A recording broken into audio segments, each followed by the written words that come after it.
Hello मेरे प्यारे भाइयों। आप सब कैसे हो? आप सब मस्त होंगे, ज़बरदस्त होंगे। मेरे प्यारे भाइयों, जय हिंद। भारत माता की जय। क्योंकि आज स्वतंत्रता दिवस है, तो जय हिंद और भारत माता की जय तो सर्वोपरि है। तो जय हिंद और भारत माता की जय। उसी को देखते हुए हम आज लाए हैं, जय हिंद को देखते हुए आज हम आपके सामने पेश कर रहे हैं आज़ादी सीरीज। जी हाँ, सही सुन रहे हो, आज़ादी सीरीज। किसके लिए? सब्जेक्ट इतिहास के लिए, हिस्ट्री। आज़ादी सीरीज के माध्यम से आरआरबी एनटीपीसी ग्रेजुएट लेवल की एग्जाम में जो भी पूछे गए थे हिस्ट्री के संबंधित क्वेश्चन, जितने भी क्वेश्चन थे, उन सब का हम सॉल्यूशन देखेंगे, पढ़ेंगे। ठीक है दोस्तों, तो आइए चलते हैं प्यारे साथियों। ज़्यादा से ज़्यादा क्लास को शेयर कर दीजिए, फटाफट सभी दोस्तों के साथ में शेयर कर दीजिए। बहुत मज़ा आने वाला है आज की क्लास में। हम आपको एक हिस्ट्री का पूर्ण व्यू दिखाएंगे कि देखिए कैसे कैसे क्वेश्चन पूछे गए हैं और क्या क्या इनका सबका आंसर है और क्या क्या इनका विस्तार से सॉल्यूशन है। ठीक है दोस्तों, तो आइए चलते हैं। क्लास अच्छी लगेगी, ठीक है ना? आइए चलते हैं अपने पहले क्वेश्चन की तरफ, कि जिन्हें अपना पहला क्वेश्चन कह रहा है कि जिन्हें भारतीय स्वतंत्रता आंदोलन में उनकी साहसी भूमिका के लिए असम केसरी की उपाधि से सम्मानित किया गया, वो कौन थे? जिन्हें स्वतंत्रता आंदोलन की साहसी भूमिका के लिए असम केसरी की उपाधि दी गई।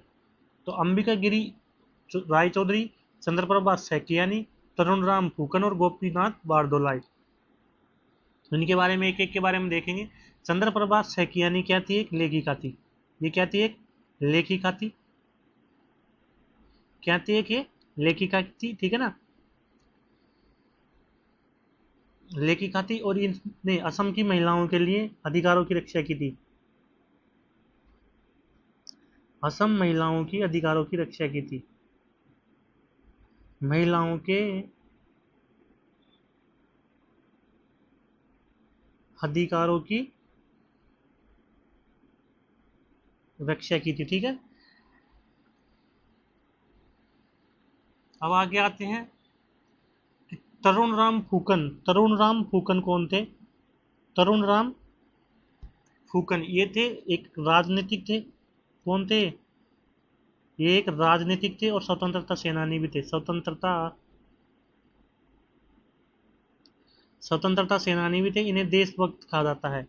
इन्हें क्या कहा जाता है? देशभक्त कहा जाता है। समझे दोस्तों? तो कौन आ गया इसका राइट आंसर? गोपीनाथ बारदुलाई। क्या थे इसके? गोपीनाथ बारदुलाई क्या थे? असम के पहले मुख्यमंत्री थे। इसका राइट आंसर नहीं है ये, असम के मुख्यमंत्री थे, तो सीएम थे पहले। सीएम थे। असम के पहले सीएम कौन थे? गोपीनाथ बारदुलाई थे। असम के पहले सीएम कौन थे? गोपीनाथ बारदुलाई असम के सीएम थे, ठीक है ना? और इसका राइट आंसर क्या है? इसका राइट आंसर तो अब आएगा अंबिका गिरी राय चौधरी जी। कौन है इसका राइट आंसर? अंबिका गिरी राय चौधरी जी इसका राइट आंसर है। Option A is right answer. सबके बारे में बता दिया। चंद्रप्रभा सैकियानी लेखिका थी, असम की महिलाओं के अधिकारों के लिए लड़ी थी। तरुण राम फूकन एक राजनेता थे, स्वतंत्रता सेनानी भी थे, यानी देशभक्त कहा जाता है। और गोपीनाथ बारदुलाई असम के पहले मुख्यमंत्री थे। तो अंबिका गिरी राय चौधरी असम केसरी के नाम से जाने जाते हैं। ठीक है दोस्तों, आगे इसकी क्या है? ये इसकी व्याख्या है, आप इसको पढ़ लेना अच्छे से। मैंने इसकी व्याख्या आपको बता दी है, ठीक है दोस्तों। असम केसरी के नाम से किसे जाना जाता है?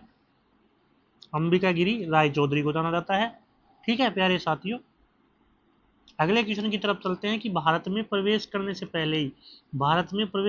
पहले शकों को किस आदिवासी समूह ने पराजित किया था? तो एक बात बताइए कि पहले तो भारत से प्रवेश करने से पहले शकों को किसने पराजित किया था? तो पहले तो ये बताइए कि शक क्या थे? शक क्या थे? कहाँ से आए थे? शक एक मध्य एशिया के खानाबदोश जनजाति थी। शक कहाँ के थे? मध्य एशिया के थे। और जैसे आदिवासी थे, पहले के ज़माने में आदिवासी थे, वैसे ही ये भी खानाबदोश थे।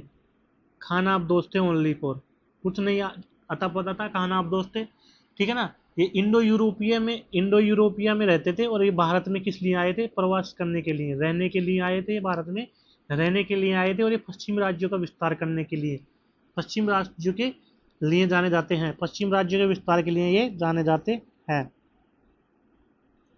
ठीक है, फिर आते हैं, शक आ गया। अभी शकों को किस आदिवासी समूह ने हराया था? शकों को हराया था द यूएचइस ने, द यूएचइस ने हराया था, ठीक है ना। शकों को द यूएचइस ने हराया था। तो ये यूएचइस क्या थे? इनको मूल देश जो इनका मध्य एशिया था, ये भी कहाँ के थे? मध्य एशिया के थे। इनका भी मूल देश क्या था? मध्य एशिया था। इनका भी मूल देश क्या था? मध्य एशिया था। और इनको हूण शासकों ने, इन हूणों ने इनको, हूणों ने यूचिस शासकों को, किसको? यूचिस को मध्य एशिया से क्या कर दिया? विस्थापित कर दिया। मध्य एशिया से क्या कर दिया? इनको विस्थापित कर दिया। अब विस्थापित कर दिया तो ये दक्षिण की ओर चले गए। ये किस ओर चले गए भैया? दक्षिण की ओर चले गए। भारत में प्रवेश करने लगे। कौन? शक प्रवेश करने लगे, तो उनको किसने हराया? द यूचिस ने हराया। ठीक है, इन्होंने बाद में, द यूचिस थे ना, इन्होंने बाद में अपना एक नेता बनाया। अपना एक नेता बनाया, कौन? कुजुला कटफिश। कुजुला कटफिश बना के, और कनिष्क कुषाण शासक की स्थापना की, जिसको बाद में जाकर पाला पोसा किसने? कनिष्क ने पाला पोसा था भारत में। ठीक है ना। देखिए, यूचिस मूल रूप से आधुनिक मध्य एशिया के क्षेत्र के एक खानाबदोश जनजाति थी। उन्होंने भारत में प्रवेश करने से पहले शकों को पराजित किया था। भारत में आने से पहले शकों को हराया था यूचिस ने। और उनके इनको विस्थापित किसने किया था? उन्होंने किया था। मध्य एशिया से मूल क्षेत्रों से विस्थापित कर दिया था। शकों पर अपनी विजय के बाद यूचिस दक्षिण की ओर चले गए थे, और वर्तमान में कहाँ है? अफगानिस्तान पाकिस्तान के पास के क्षेत्रों में प्रभुत्व स्थापित किया था इन्होंने। यूचिस के बाद में अपने नेता कुजुला कड़फिश के अधीन में कुषाण साम्राज्य का निर्माण किया, जिसने भारतीय इतिहास और संस्कृति के महत्वपूर्ण रूप को प्रभावित भी किया। आगे चलते हैं। शक कौन थे? आपको बताया कि मध्य एशिया से खानाबदोश थे, इंडो यूरोपियो में प्रवास के लिए जाने जाते थे। शकों ने मध्य एशिया और भारत के बीच में सांस्कृतिक आदान प्रदान योगदान दिया था, जिसमें कला और वस्तु भी शामिल थी। ठीक है, आगे चलते हैं। कुषाण साम्राज्य आ गया, क्योंकि यूचिसो ने कुषाण साम्राज्य की स्थापना कर दी। किसके नेतृत्व में की थी? कुजुला कड़फिश उनका नेता का नाम था। बहुत डीपली जाएगा तो क्वेश्चन पूछ सकता है, कोई विश्वास थोड़ी ना, जीके कहीं से पूछ सकता है।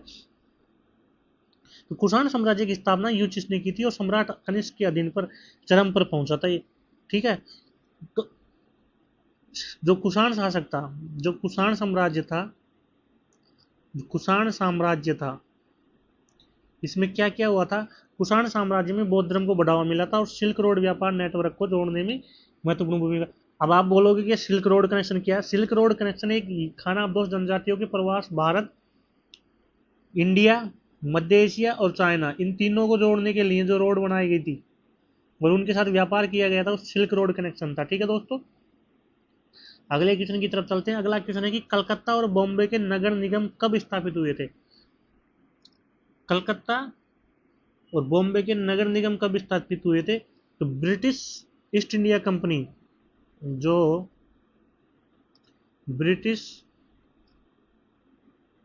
ईस्ट इंडिया कंपनी द्वारा जो जारी किया गया था, जारी 1726 का चार्टर एक्ट था, 1726 का चार्टर के एक्ट था, उसके तहत में कलकत्ता और बम्बई हाई कोर्ट में, सॉरी, कलकत्ता और बम्बई में नगर निगम और नगर पालिका की मेयर कोर्ट, यहाँ पे क्या बने थे? मेयर कोर्ट भी बने थे यहाँ पे। क्या? मेयर कोर्ट,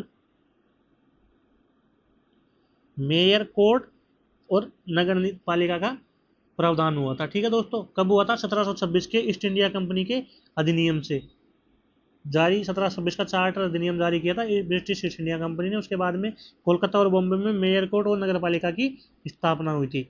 वही चीज यहाँ पे लिखी गई है। आगे चलते हैं। अगला क्वेश्चन है कि सिंगफोस विद्रोह वर्तमान में भारत के किस क्षेत्र से जुड़ा है? सिंगफोस विद्रोह,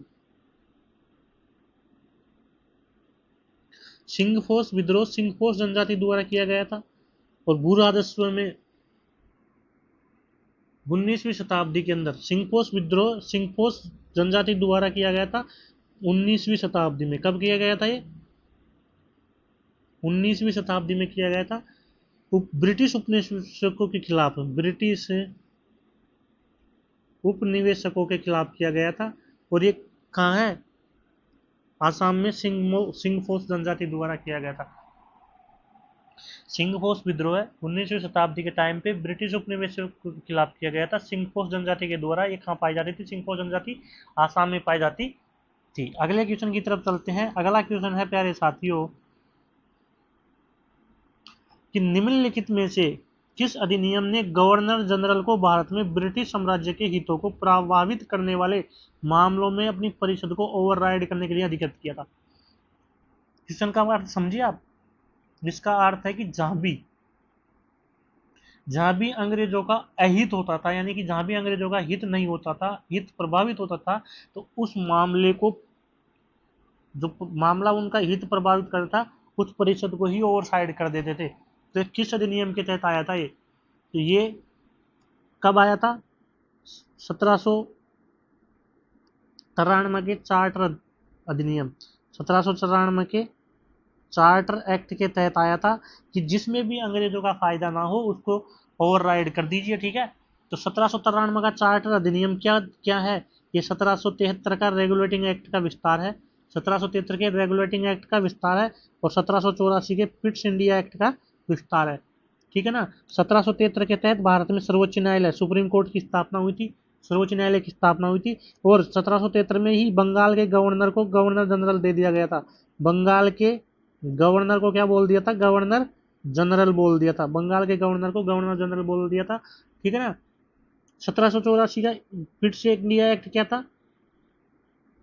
इससे जो भी अंग्रेजों की संपत्ति थी, 1784 पिट्स इंडिया एक्ट था, जो भी अंग्रेजों की संपत्ति थी उस पे ब्रिटिश गवर्नमेंट और ईस्ट इंडिया कंपनी दोनों का दोहरीकरण नियंत्रण होने लग गया था। दोनों का दोहरीकरण नियंत्रण होने लग गया था। ठीक है ना। देखिए 1793 चार्टर एक्ट अधिनियम के तहत तो ये आया था। क्या आया था? कि जिस भी मामले में अंग्रेजों का अहित होता है, यानी कि हित नहीं होता है, उस मामले को अपनी परिषद को ही ओवरसाइड कर दो। कब? 1793 के चार्ट। अभी 1793 का चार्टर अधिनियम क्या था? 1773 का रेगुलेटिंग एक्ट और 1784 का पिट्स इंडिया एक्ट, इन दोनों का विस्तार था। क्या था? 1793 का रेगुलेटिंग चार्टर एक्ट था। ठीक है ना।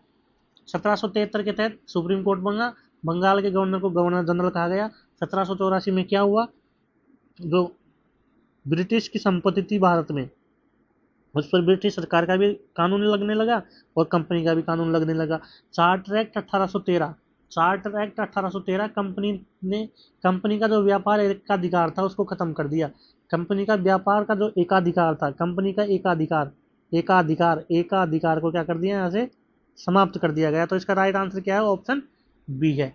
ये सब बातें इसमें लिखी गई है। ठीक है दोस्तों, आगे अपन चलते हैं। देखिए ये लिखा 1773 का रेगुलेटिंग एक्ट था, बंगाल के गवर्नर को गवर्नर जनरल के रूप में मान्यता दी गई। ठीक है, तो पहला गवर्नर, तो यहाँ से देखिए मैं आपको ये बता देता हूँ, बंगाल का पहला गवर्नर कौन था? बंगाल का फर्स्ट गवर्नर तो कौन था? रॉबर्ट क्लाइव था। ठीक है ना। और बंगाल का अंतिम गवर्नर कौन था? बंगाल का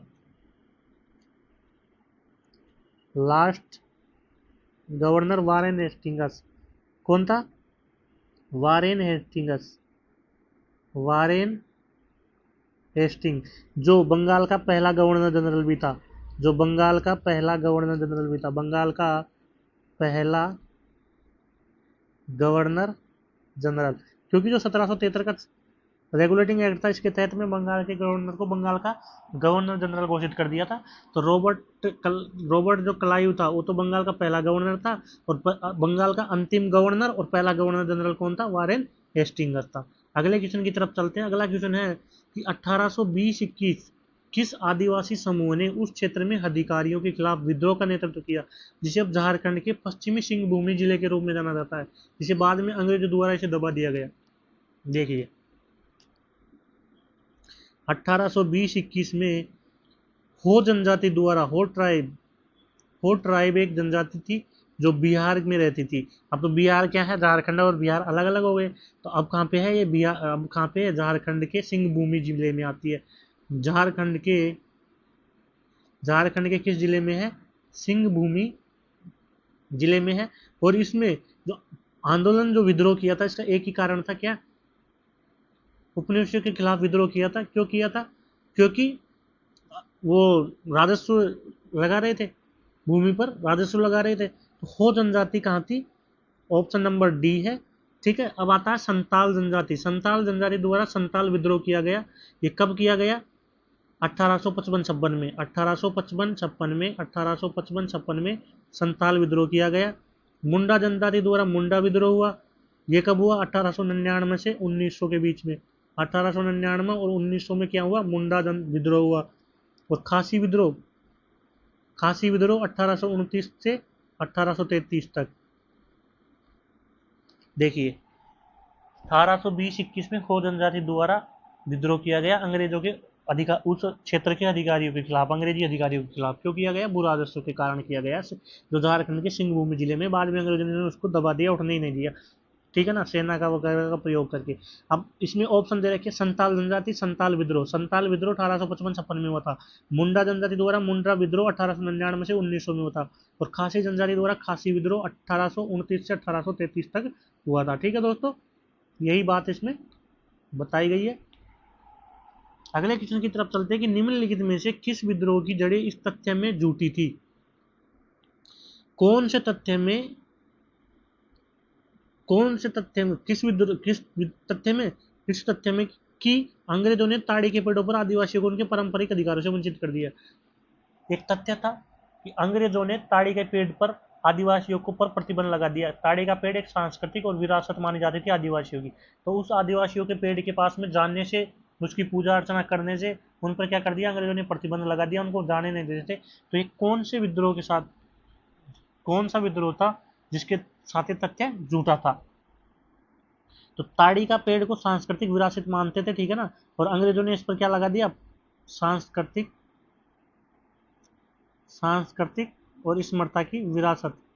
सांस्कृतिक और स्मृति की विरासत मानते थे ताड़ी पेड़ को। कौन, ट्राइब जनजाति, आदिवासी जनजाति, आदिवासी। और ये कौन सा विद्रोह हुआ था इसके लिए, कोया विद्रोह हुआ था। इसके लिए कौन सा विद्रोह हुआ था, कोया विद्रोह हुआ था। ठीक है, कोया विद्रोह क्यों किया गया था, क्योंकि कोया जनजाति जो थी वो ताड़ी के पेड़ को अपनी सांस्कृतिक और विरासत का हिस्सा मानती थी, उसकी पूजा अर्चना करते थे, और अंग्रेजों ने इस पर प्रतिबंध लगा दिया था। इसी प्रतिबंध के लिए कोया विद्रोह किया गया था। अगले क्वेश्चन की तरफ चलते हैं। अगला क्वेश्चन है कि कौन सा प्रारंभिक 70 सिविल सेवाओं सहित उच्च प्रशासनिक सेवाओं के भारतीयकरण के लिए पहली बार मांग उठाई गई थी। अंग्रेजी शासन चल रहा था, अंग्रेजी हुकूमत चल रही थी। तो अंग्रेजी ही कौन थे उसमें, आईएएस थे। प्रशासनिक अधिकारी कौन थे उसमें, अंग्रेजी थे। बड़े बड़े पदों पर कौन थे, अंग्रेजी थे। तो उन पदों पर भारतीयों का होना भी आवश्यक था। कोई सिस्टम को तोड़ते तो उसमें अंदर अपना आदमी घुसेगा, जब भी तो कुछ सिस्टम टूटेगा। तो ऐसा प्लान किसने बनाया और कब बनाया, ये 1886 में पूर्ण रूप से ये मांग की गई कि जो सिविल सेवा है यूपीएससी, जो पब्लिक सर्विस कमीशन है, इसमें प्रशासनिक सेवा है, इसमें भारतीयों का होना भी आवश्यक है। कब की गई, 1886 के कलकत्ता अधिवेशन में ये की गई। 1885 में पहला अधिवेशन हुआ था कांग्रेस का, और 1886 के कांग्रेस के द्वितीय अधिवेशन में, कलकत्ता अधिवेशन में इस बात को उठाया गया कि आईएएस मतलब प्रशासनिक सेवाओं में भारतीयकरण होना चाहिए। आगे चलते हैं अगले क्वेश्चन की तरफ। अगला क्वेश्चन है कि नगर विद्रोह एक महत्वपूर्ण किसान विद्रोह है जो नगर प्रांत में हुआ था। वर्तमान में मैसूर राज्य का शिवमोगा जिला में हुआ था। नगर विद्रोह है कौन सा, नगर विद्रोह है, नगर विद्रोह कहाँ है, मैसूर में है। मैसूर मैसूर में शिवमोगा जिला,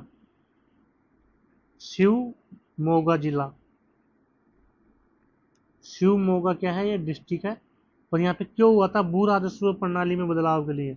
भू अंग्रेज मानते थोड़ी थे, लगान लेते थे, ये खेती मत करो, ये खेती करो, क्योंकि उनको जो फायदा होता था, उनका हित होता था। वो काम वो करवाते थे और ज़बरदस्ती और करवाते थे। उसी के लिए नगर विद्रोह हुआ। उसी के लिए नगर विद्रोह हुआ। कहाँ पे हुआ? मैसूर में हुआ। क्योंकि वो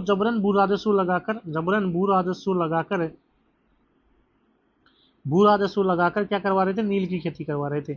नील की खेती, इंडिगो, नील की खेती करवा रहे थे। तो नगर विद्रोह, नगर जो शिवमेगा जिला था वहां पे नगर विद्रोह हुआ। और वो कब हुआ?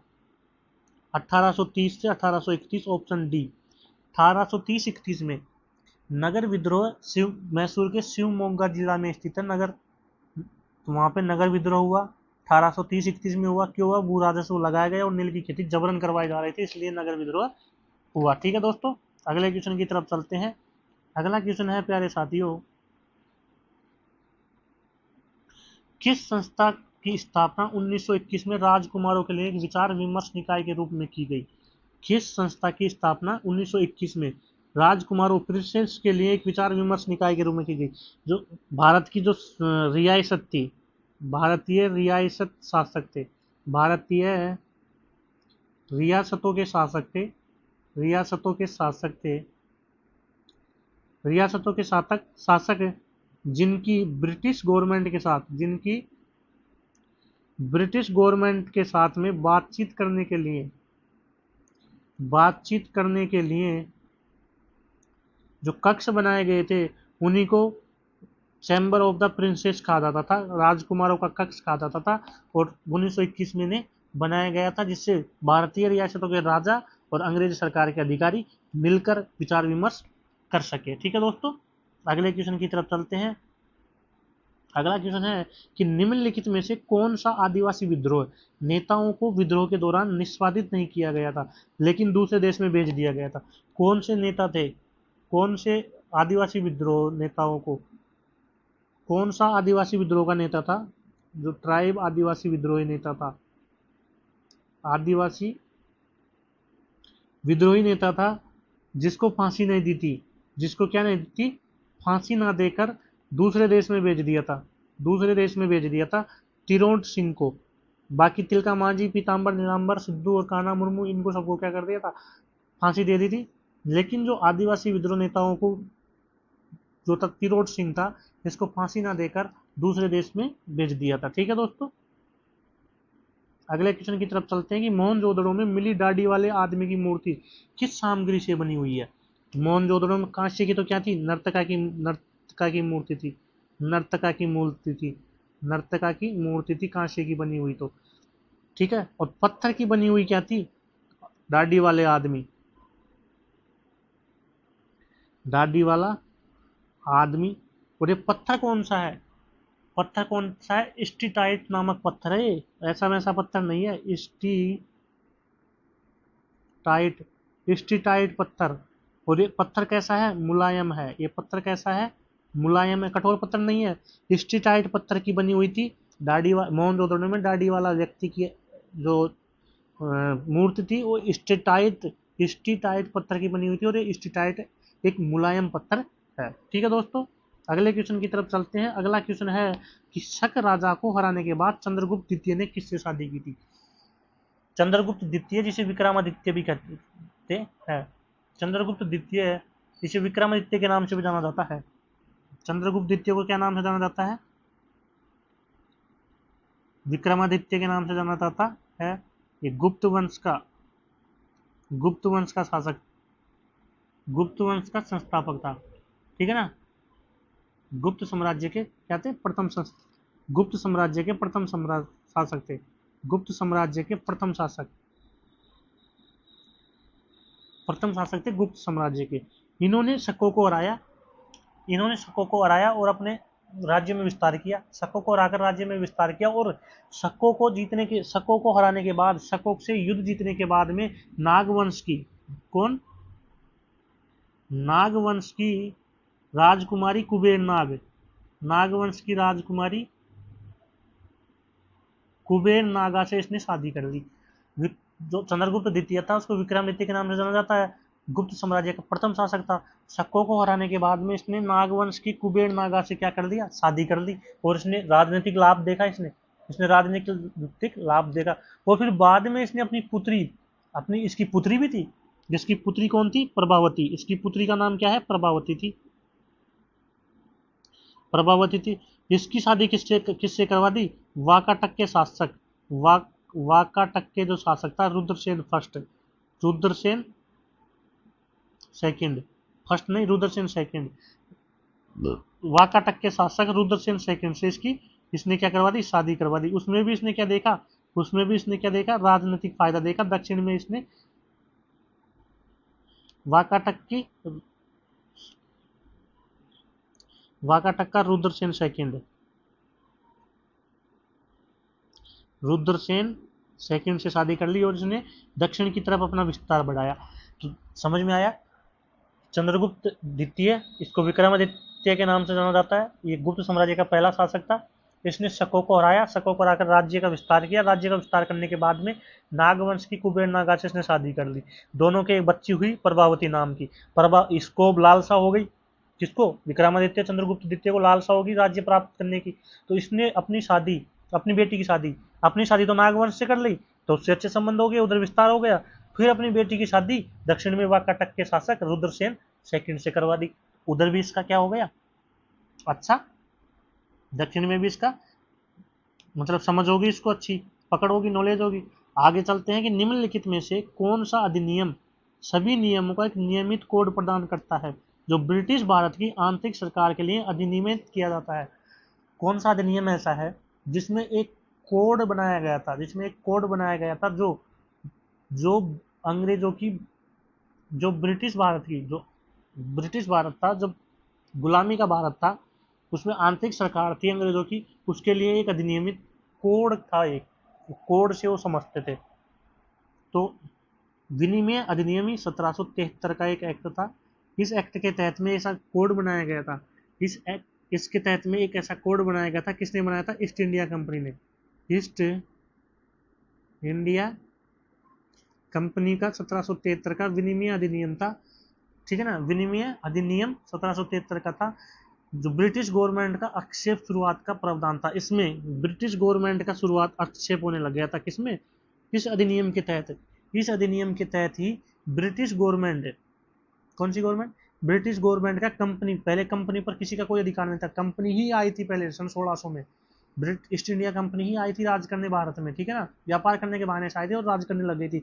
तो 1773 का विनिमय अधिनियम आया था, उसके तहत एक कोड बनाया गया और इस कोड के तहत ही ब्रिटिश सरकार कंपनी पर भी प्रावधान जमाने लग गया था। ठीक है दोस्तों, अगले क्वेश्चन की तरफ चलते हैं। अगला क्वेश्चन है 15वां। निम्नलिखित में से कौन सा नायकदास विद्रोह संखेड़ा 1858 के संबंध में सही नहीं है? तो इसमें से क्वेश्चन बहुत बनते हैं। नायकदास विद्रोह कहाँ हुआ था? संखेड़ा में हुआ था। कब हुआ था? 1858 में हुआ था। तो इसमें से कौन सा गलत है? एक ऑप्शन गलत है, जिसको चुनना है। सही नहीं है, एक ऑप्शन सही नहीं है। तो देखिए, संखेड़ा के नायकदास ने दोनों नेताओं रूपा नायक और के नायक के तहत हथियार ले लिए थे। भैया ये ऑप्शन बी यहाँ से नहीं है, ऑप्शन बी यहाँ से है।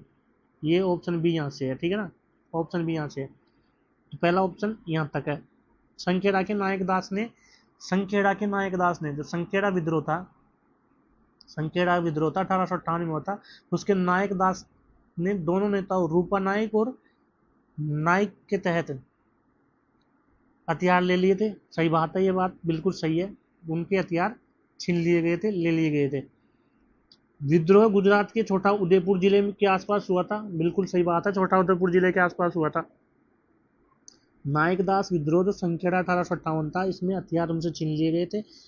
ये छोटा उदयपुर, गुजरात के छोटा उदयपुर जिले के पास में हुआ था। और उन्होंने ब्रिटिश सैनिकों को परेशान करने के लिए, ब्रिटिश स्थानों पर हमला करने के लिए गुरिल्ला रणनीति का सहारा लिया था ना। गुरिल्ला रणनीति तब कहाँ से आई थी? ना आई थी। गुरिल्ला रणनीति का सहारा उन्होंने नहीं लिया था। और नेता रूपा 1860 में अंग्रेजों के सामने आत्मसमर्पण कर दिया था। सही बात है ये भी। रूपा नेता ने नायकदास ने रूपा नायक ने क्या ले लिए थे? हथियार ले लिए थे। नायकदास ने रूपा नायक और नायक से हथियार ले लिए थे। नायकदास विद्रोह गुजरात के छोटा उदयपुर जिले के पास हुआ था। और 1860 में नेता रूपा ने क्या कर दिया था? अंग्रेजों के सामने आत्मसमर्पण कर दिया था। तो इसलिए गुरिल्ला पद्धति का ऑप्शन इसमें क्या है? गलत है। ठीक है दोस्तों, आगे चलते हैं। अगला क्वेश्चन और आज का अंतिम क्वेश्चन है कि पराक्रम दिवस का केंद्रीय उत्सव जनवरी 2025 में सुभाष चंद्र बोस की 128वीं जयंती को चिन्हित करने के लिए आयोजित किया गया था। कहाँ किया गया था? तो पराक्रम दिवस कब मनाया जाता है? पराक्रम दिवस 23 जनवरी, पराक्रम दिवस 23 जनवरी को मनाया जाता है। और ये पहली बार कब मनाया गया था? 23 जनवरी 2021 को 125वीं जयंती पर मनाया गया था। और अब की बार कहाँ मनाया गया है? बाराबती किला उड़ीसा में बनाया गया है। बाराबती किला उड़ीसा में बनाया गया है। और इसकी थीम क्या है? नेताजी साहस, दृढ़ संकल्प और देशभक्ति का सम्मान।